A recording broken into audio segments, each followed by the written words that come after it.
सर्वष्टि सब परिवार सहित भगवान का अभिषेक होने जा रहा है। भगवान का रुद्र अभिषेक होने जा रहा है और भगवान के सभी गौ सहित पूजन किया जा रहा है और सभी सम्मिलित होकर के ओम नमः शिवाय का जप करके और बेलपत्री को अर्पण करें।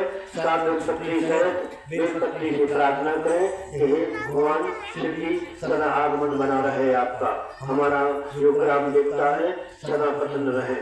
और ओम मंत्रावतन चेत वो तुम्हारा भावेंद्र रक्षे महेश्वरा या गुरु या ताराय नमो नमः। शिवं विष्णुं निजापापं सर्वलोकानां तत्फलं शिवजयिनं ओम भूर्भुवः अन्नपूर्णा देवी सदा पूर्णाय शंकर प्राणे ज्ञान वैराग्य सिद्धार्थं भिक्षामेनं पार्वती।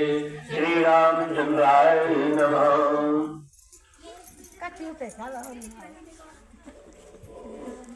सभी माता बहनें सभी भक्तजन खाली हाथ प्रार्थना नहीं करने चाहिए। हाथ में कुछ न कुछ फूल चावल द्रव्य इत्यादि में लेकर के भगवान की सिद्धि की प्रार्थना करें। वो कहते हैं रामों ने अच्छा देखो अच्छा दिखता है, वो बुरा देखो बुरा दिखता है। वो जाकी रही भावना जैसी वो प्रभु मूरत देखी। जो प्राणी जैसी कल्पना से भावना करे पुण्य भूमि पर वैसा ही फल प्राप्त होता है। इस पावन भूमि पर भगवान के नजदीक में बैठे सन्मुख रहे तुम्हारी शरणा काहू को नहीं डरना। आपन तेज सारो आपे कि नहीं लोग हाथ के कापे। भूतित साचिल कटे नहीं आवे ना से रोग हरे सब पीड़ा। जप निरंतर हनुमत बल धीरा श्री राम रामाय स्वाहा। भगवान शिव जी की चढ़ी हुई बेलपत्री अगर कोई रोगी ग्रहण करे तो सारे रोगों का अंत हो जाता है। ऐसा प्रमाण किया जाता है भगवान के शिव जी में पुराण में कैसा लेख है भगवान शिव जी का। कोई सा भी रोगी अगर भगवान शिव जी की बेलपत्री ग्रहण कर ले तो फल प्राप्त हो जाता है, रोग का अंत हो जाता है। वो गर्भवती महिलाओं के लिए अवश्य आना चाहिए। जो गर्भवती महिलाएं हैं उनके लिए शिव जी के समीप में अवश्य आना चाहिए। सन्मुख सामने खड़े होकर के और भगवती की देवी की बेलपत्री ग्रहण करें। उससे सदा जो गर्भ बालक है बालिका वो सदा हरी हरी रहती है, सदा आनंद की रहती है। भगवान के आचार विचार का संग्रह किया जाता है, विवाह होता है और अच्छे आचार विचार किए जाते हैं। इसलिए पावन भूमि पर गर्भवती महिला को जरूर जाना चाहिए।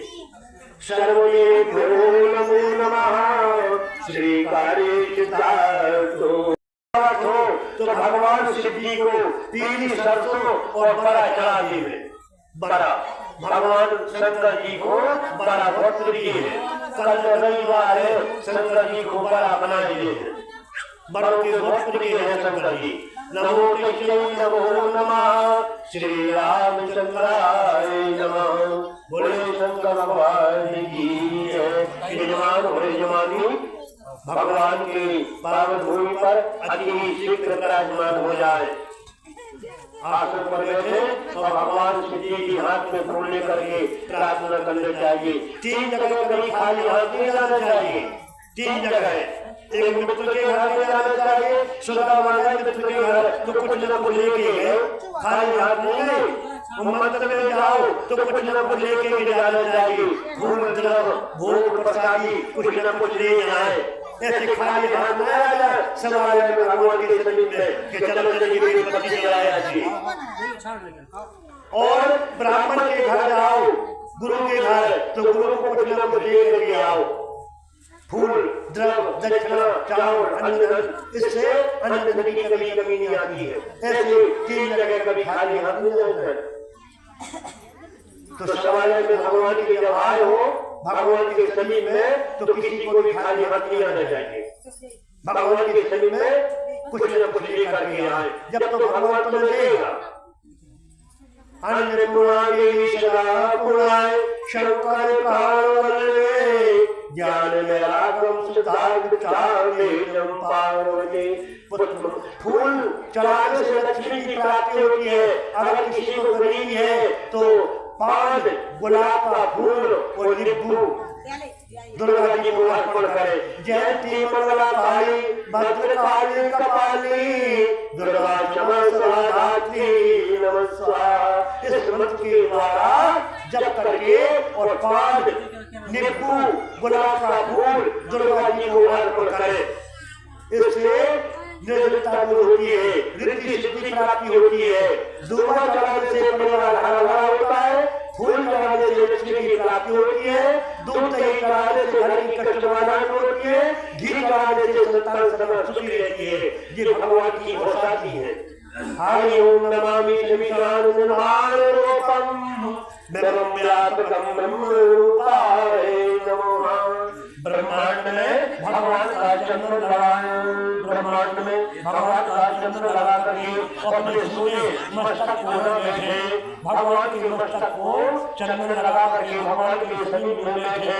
और नारी जाति किसी पुण्य से चीज पर अगर जाती है तो श्रृंगार करके जाए, सोलह श्रृंगार करके जाए, क्योंकि नारी श्रृंगार ही पूजा होती है। पूजा की शोभा सफाई होती है और घर की शोभा नारी होती है। और खलों का काम होता है अपराध करना। यज्ञ में कोई अपराध करता है तो भक्त उसको क्षमा कर देते हैं। खलों का काम अपराध करना है और भक्तों का काम होता है क्षमा करना। क्योंकि इंसान ईश्वर होता है, जो किसी के बुरे वक्त में काम आ जाए, अच्छा मार्ग बताए, वही परमात्मा होता है। जरूरी है कि चित्रकूट में अयोध्या जाने से परमात्मा मिले। परमात्मा यही पर विराजमान होता है, कहीं आने की जरूरत नहीं है। बोलिए शंकर भगवान की जय। कभी दुख है कभी सुख है, इसी का नाम तो जीवन है। जो मुश्किल में घबराए उसे इंसान कहते हैं। राजा को सोता है झूठी खुशी सुनाने से, हीरा की इज्जत होती घर की चोटने से लेने से, और मानुष पहचाना जाता है कुछ कठिन परीक्षा लेने से। यज्ञ में कोई अपमान करे, निंदा करे, चुगली करे और गरीबी और परमात्मा से एक बार मांगे, हे परमात्मा एक बार ये गरीबी जरूर दे देना, क्योंकि गरीब रहने से जीवन चलेगा, कलेगा मिल जाएगा। और इतनी बातों का सहन करने का भगवान परमात्मा मिल जाएगा। जब इतना सहन कर लोगे, किसी की बुराई सहन कर लोगे, किसी की निंदा सहन कर लोगे, और इतने सहन करने से परमात्मा मिल जाता है। जब तक सहनशीलता नहीं होगी तब तक परमात्मा नहीं मिलेगा। और यज्ञ में होशियार की बात करो, नुकसान लाभ का क्यों ना बोले। धर्म की सबका खोपड़ी, सबके घर की सुगंध नंद रगड़ी। घर के काम में नारी जाति बात है। कल का काम भी ठाकुर जाने, आज का काम भी ठाकुर जाने। और चाहे राते राम ताही विद रहिए। और जब ठाकुर जी को भोग लग जाता है तो भोग में क्या कहे, काव देना है सोत हाथ ना छदाम हो, और काव देना है सोत लक्ष्मी को आसोत। काव देना भगवान को भोग लग जाए तो काव देना 56 प्रकार को भोग लग जाए ठाकुर जी को, तो बिना भोग लगाए भगवान को भोजन नहीं करना चाहिए। क्योंकि भगवान का जो भोग होता है वो स्वादिष्ट हो जाता है। सुबह कटे भी एक मीठी लगत है, क्योंकि सुखदेव जी महाराज की सुबह कटे में मुख में अमृत है, इसलिए बाकी ही मीठी लगत है। जहर का भी भोग लगाओ तो अमृत बन जाता है।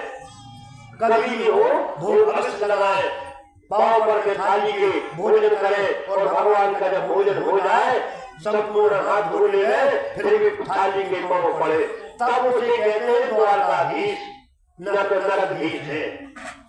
द्वारकाधीश कहते हैं, उसे द्वारकाधीश कहा जाता है। जो जिनके घर में ऐसे आचार विचार होते हैं, चरित्रवान होते हैं, और सुबह सकाल उठ के भगवान को नमन करते हैं, अपने माता पिता को नमन करते हैं। माता पिता बिना अपराध के संतान को सजा दे सकते हैं। माता पिता के आंसू गिरने से समुद्र में बाढ़ आ जाती है। माता पिता गुरु की वाणी, गुरु नहीं विचार करे सुविधानी। कोई ब्राह्मण वेदपाठी काशी से पढ़ के आ रहे थे, उनने कह गई कि जितनी नारी आज स्नान कर रही है सब विधवा हो गए हैं। गाँव वालों को बराबर हो, सारी रात जगे। फिर जो गाँव के महाराज आते अनपढ़ आते, क्योंकि आज भी अनुभव विद्या ज्यादा होते, पढ़ी लिखी विद्या कमजोर मानी जाते, अनुभव विद्या ज्यादा मानी जाते। तो महाराज ने कह दी है कि मात पिता और गुरु की वाणी बिन विचार करे सब जानी। अगर काल का दिन चल रहा हो तो सोने का दिन हो जाता है, जहर भी अमृत बन जाता है। कठिन हो जहाँ गुरु और माता पिता की वाणी मिल जाती है, ब्राह्मण व्यास काफी से बैठ के कहते हैं कि जाओ राजा तेरा कल्याण हो जाएगा, उसी समय राजा का कल्याण हो जाता है। केवल व्यास जी से बैठ के कहते हुए बाबा और संत लगे अनुजीव अवतार, वो जो बामन इच्छा करे तो प्रकट होते गोपाल। भगवान राम को भी सीता जी को भी जरूरत थी सेवा की, केवल आपकी नहीं कि जो आप आए हो, ऐसा नहीं है, उनको भी जरूरत है आशीर्वाद की। और चित्रकूट के घाट पे भाई संतों की तुलसीदास के चंदन ब्राह्मण के हाथ से दिया हुआ प्रसाद, ब्राह्मण के हाथ से लगाया हुआ चंदन अमृत के समान हो जाता है। तुम्हारे हाथ से तो अच्छे सजावट कर लो, कितनी सजावट कर लो, घर की कितनी सजावट हो जाए, जलेबी कितनी अच्छी बन जाए, जब तक जलेबी की चाशनी नहीं बनेगी तब तक जलेबी खाई नहीं जाती है। घी मठा भाने वाले को तजर्बा होता है कि अब गर्म पानी डाल रहे, घी आने वाला घोड़े। ऐसे ही शंकर जी की पूजा है, ब्राह्मण समझ जाते हैं कि जो भोले पूजा विधिवत हो जाए, पूजा में क्या करते हैं। आप तो चारों वेदों में ज्ञाता भगवान राम की नाम हो, लेकिन बीच में नहीं बोल सकते हो। पर पंडित जी आपने यहाँ पर भोग नहीं लगाया, हम लगाएं अथवा न लगाएं, आप उसके दोषी बन जाओगे। नहीं तो आपने बताया आप उसके दोषी बन जाओगे, पूरा अपराध आप पे बढ़ जाएगा। नमो शंभुराय नमो नमः, मंगलम भगवान विष्णु मंगलम गणों मंगलम पुण्यकाचम मंगलम पुनातु। बोलिए शंकर भगवान जी की जय। यजमानी अति शीघ्र अपने आसन पर विराजमान होना है, समय होने जा रहा है, समय पर विलंब न करें। समय की घड़ी चल रही है, घड़ी को देखते हुए विलंब न करें। अब विलंब के कारण स्वामी करो कृपा हम करे। बोले शंकर भगवान की जय।